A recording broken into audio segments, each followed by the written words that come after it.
జగన్మోహన్ రెడ్డి గారి చెల్లెలుగా, రాజశేఖర రెడ్డి గారి కూతురుగా షర్మిలమ్మను అభిమానిస్తారని, అది కూడా ఆమె పోగొట్టుకునే దిశగా రావడం ఈరోజు మొదలు పెట్టింది, అలాంటి అడుగులు వేస్తుంది అనేది ఈరోజు ఆమె మాట తీరు కానీ బిహేవియర్ కానీ చూస్తే అర్థమవుతుంది.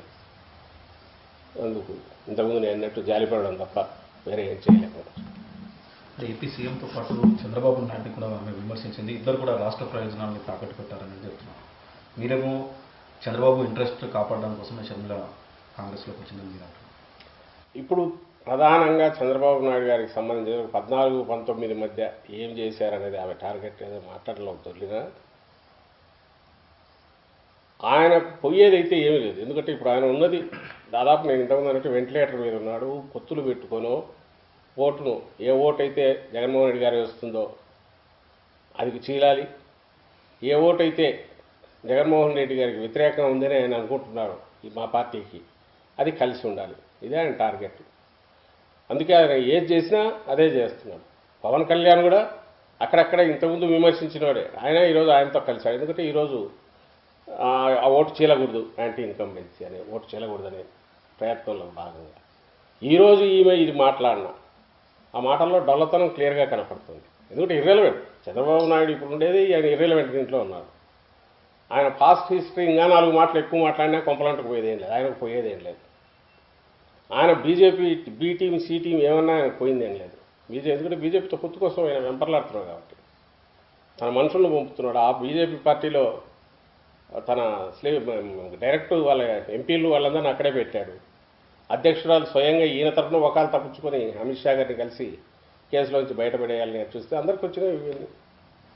సో పొత్తు కోసం ప్రయత్నం చేస్తున్నది చంద్రబాబు నాయుడు కాబట్టి ఆయనకేం పోయేదేం లేదు. ఆమె బీజేపీకి ఆయన ఇంకో టీం అనే పోయేదేం లేదు. జగన్మోహన్ రెడ్డి గారికి ఖచ్చితంగా నష్టం కలిగించే ప్రయత్నంలో ఇది ఉపయోగపడుతుంది అనేది వాళ్ళ లక్ష్యం.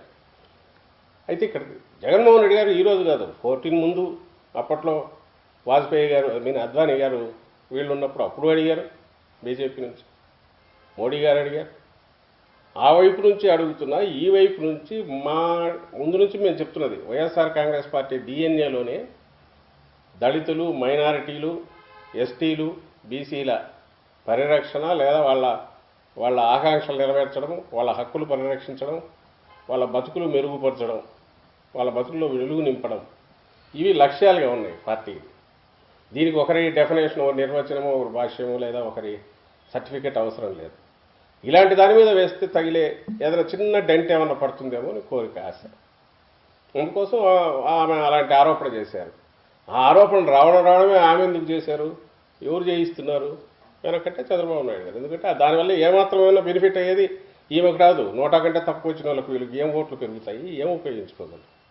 అది ఉపయోగపడితే బీజేపీకి అసలు ఇక్కడ లేదు, ఎవరికి ఉపయోగపడతాయి, టీడీపీకి ఉపయోగపడతాయి. ఇది ఏ చిన్నపిల్లాన్ని అడిగినా చెప్పే లెక్కది. ఇక్కడ ఏం మాట్లాడారో ఇప్పుడు అక్కడ కూడా అదే మొదలు పెట్టారని చాలా మంది. తెలంగాణలో ఏ రకమైన యాస ఉందో అక్కడ తెలంగాణ యాస మారింది అంతే. ఇక్కడ యాస అది మిగిలింది అంతా కూడా ముక్కును బట్టి టపటపటప కొట్టడం రావడమే.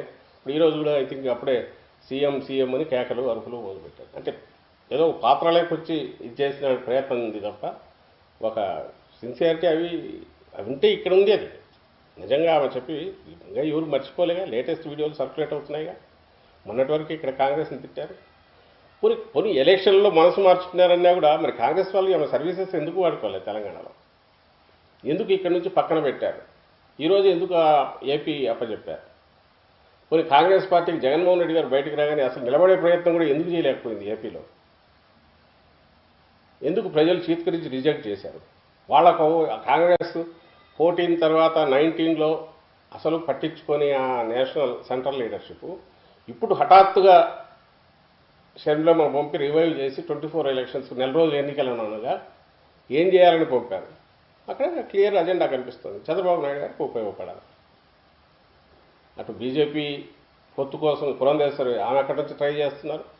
సో బీజేపీ కలిసి పొత్తు ఉంది టీడీపీకి అన్నంతవల్ల నష్టం లేకపోగా ఆయనకు లాభం. పైగా ఆయన భయం ఏంటంటే బీజేపీ వాళ్ళు కాంగ్రెస్ని తనే ఎంకరేజ్ చేశాడు. ఎందుకంటే ఫ్లైట్ సీఎం రమేష్ ఫ్లైట్లో వచ్చింది, ఆ బీటెక్ రవి అక్కడ కలిశాడు కడపలో ఆమె భర్తను అనిల్ గారిని. అండ్ బ్యాక్గ్రౌండ్ వెనకంతా వీళ్ళే సపోర్ట్ ఇస్తున్నారు. ఏబిఎన్ రాధాకృష్ణ, ఈనాడు రామోజీరావు. ఇది చూసి ఎక్కడ కాంగ్రెస్ను రివైవ్ చేసే ప్రయత్నంలో చంద్రబాబు ఉన్నాడని తెలిసి ఎక్కడ బీజేపీ కోపం వస్తుంది అని ఆయన భయపడి మా రామ మందిరం దానికి కూడా పోతున్నారని అన్నాడు. పోతున్నాడు లేదు తెలియదు కానీ వాళ్ళకు ఒక పక్క వాళ్ళతో పొత్తుకెట్టని ఆయన ప్రయత్నం చేస్తున్నారు. సో ఈ మొత్తం దీంట్లో క్లియర్గా కనపడుతున్న అజెండా కానీ ఈ మొత్తం దీంట్లో ఈమెను షర్మిలమ్మను ఒక పావులాగా వాడుకొని ఆమె ఎందుకు అట్లా వాడబడడానికి ఇష్టపడుతున్నారు అంటే వేరే ఏం కనిపించట్లా. జగన్మోహన్ రెడ్డి గారి మీద ఏదో తెలియని ఈర్ష్య గారి ఇంకొకటి పెంచుకున్నారా తెలియట్లే. కానీ లేకపోతే ఈరోజు సడన్గా అక్కడ వచ్చేసి తండ్రి ఆశయాలు లేదా రాహుల్ గాంధీ ప్రధాని చేయడం, ఏ నోటితో అయితే ఇంతకుముందు మా తండ్రి పేరు ఛార్జ్షీట్లో చేర్చిన పార్టీ అని తిట్టిన షర్మిలమ్మ ఆ రోజు సోనియా గాంధీ దగ్గరికి వెళ్ళిన ముగ్గురులో ఈమె ఉన్నారు. లాస్ట్ కలిసినప్పుడు ఆ రోజు ఆమె కోల్డ్గా ఉన్నారని ఈమె రియాక్ట్ అయ్యారు. సోనియా గాంధీ గారు చాలా కోల్డ్గా, రిజిడ్గా, కఠినంగా బిహేవ్ చేశారు. ఏది ఓదార్పు దీనికి పోవాలనుకున్నప్పుడు లేకపోతే ఫాలో చేయకపోవడం మీద. ఇవన్నీ రీసెంట్ హిస్టరీనే, అందరికీ తెలిసినవే.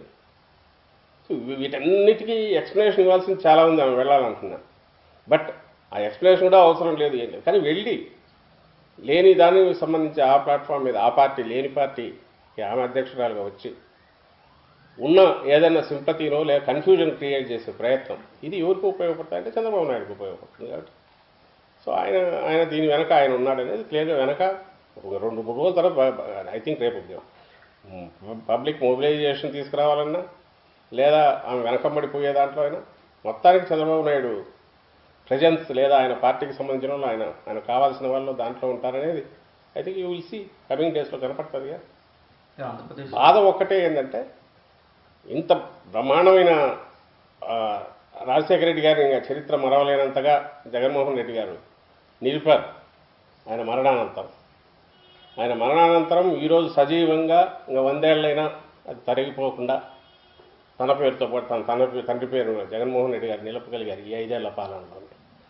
అంత బ్రహ్మాండమైన దీన్ని ఒక రోడ్డు మీద పడి ఆ కుటుంబం గురించి డిస్కస్ చేయాల్సి రావడమో ఇంకోటో వాళ్ళు వేసే దీనిని తట్టుకోవాల్సి రావడం ఇది బాధాకరం.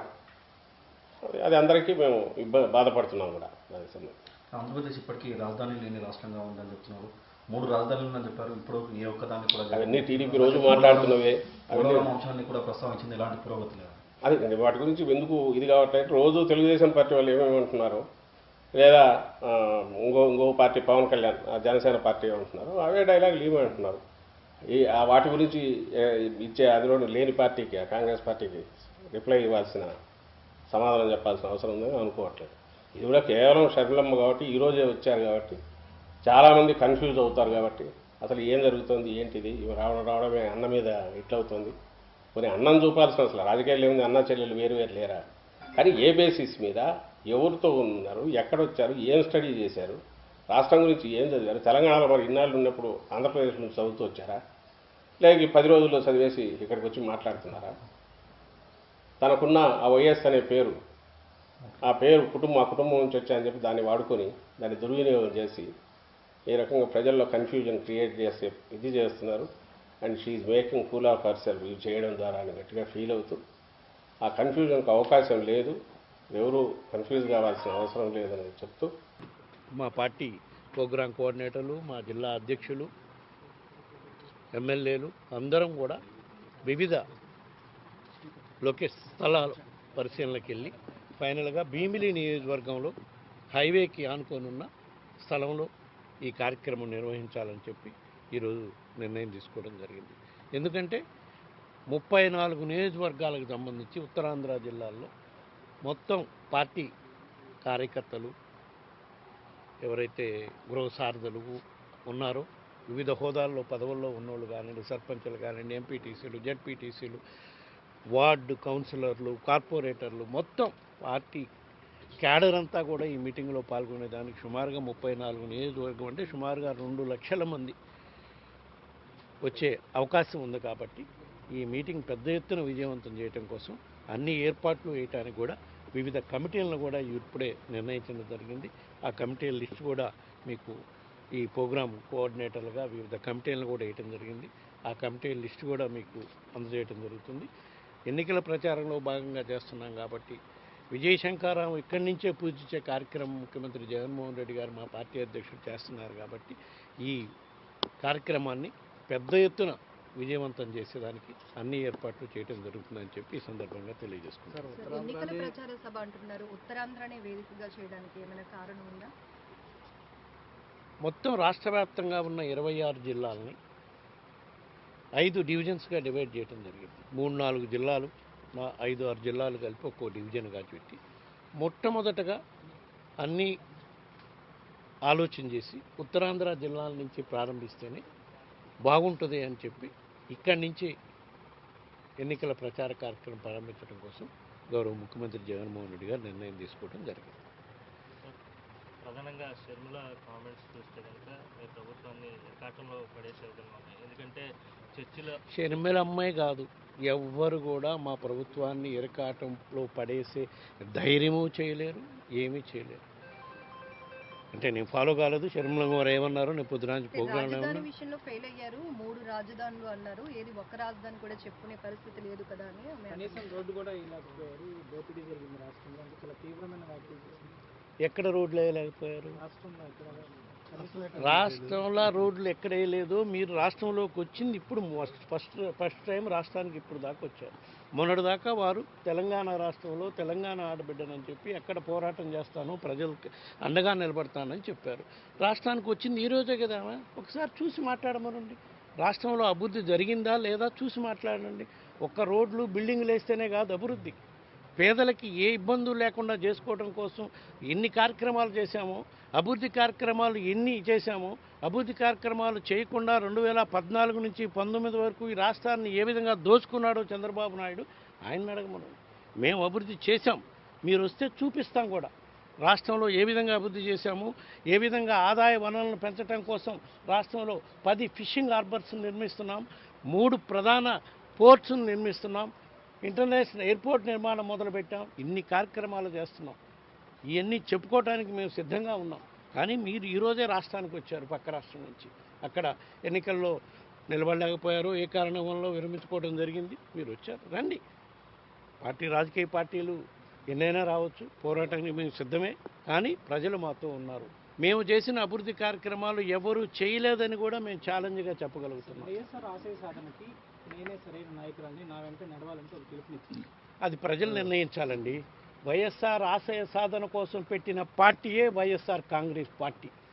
వైఎస్ఆర్ని కాంగ్రెస్ పార్టీ చేసిన ఘోరంగా ట్రీట్ చేసి ఆయన్ని షార్ట్షీట్లో ఆయన పేరు పెట్టారే, దానికోసం అదేవిధంగా రాజశేఖర రెడ్డి గారు కుమారుణ్ణి 16 నెలలు జైల్లో పెట్టారు.